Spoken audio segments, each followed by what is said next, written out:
Od nas, vladike Petra, blagorodnoj gospodi glavarima i starješinama i svijema ceklinjanima pozdrav.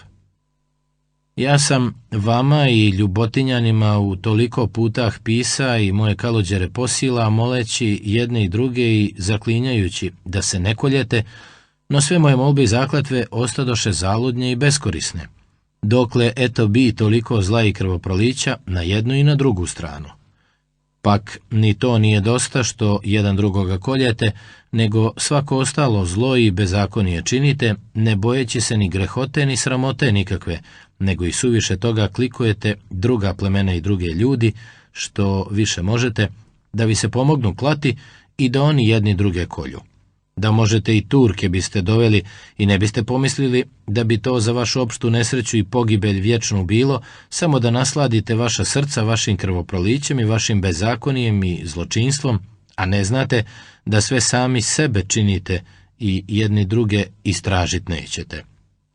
Spomenite se, o ceklinjani, da su ljubotinjani vama braća, a vi ljubotinjanima, a da njihovo zlo ne može vama nikakvoga dobra ni poštenja donijeti, ni vaše ljubotinjanima. Ja vas svijeh molim i Bogom vsedržiteljem i presvetom Bogorodicom i svom silom angelskom i arhangelskom i svijema svetijema, koji su od vijeka Bogu ugodili, pak i vašim zdravljem i vašom srećom i vašim napretkom i svakom vašom rabotom, koju ljubite i u koju se uzdate, u 3 puta i u 3000 putah zaklinjam da vojske jedan na drugoga ne kupite, da bojeve ostavite, da kuće ne palite i ne lomite, da baštine jedni drugim rabotati ne branite, da žita i loze ne siječete i ostale štete ne činite, da žene puštite neka idu za svoje potrebe kud hoće mirno, da ih ne tičete i da vjeru do jeseni uhvatite,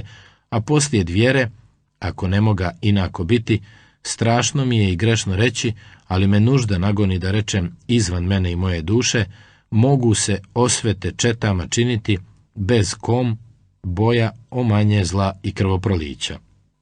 I koja strana, oli koje bratstvo ili koji čovjek ove moje molbe i zakletve ne posluša, takve ostavljam pod najžestočajšim prokletstvom odlučene od svakoga posle crkovnoga, da ih sila Božja porazi i skoruši, da nigdje sreće nemaju i da njihovi domovi ostanu pusti. I od ove knjige ostavljam kopiju u kancelariju. Vpročem, poslušnim, jesam dobroželatelj, 24. julija 1827. Vladika Petar.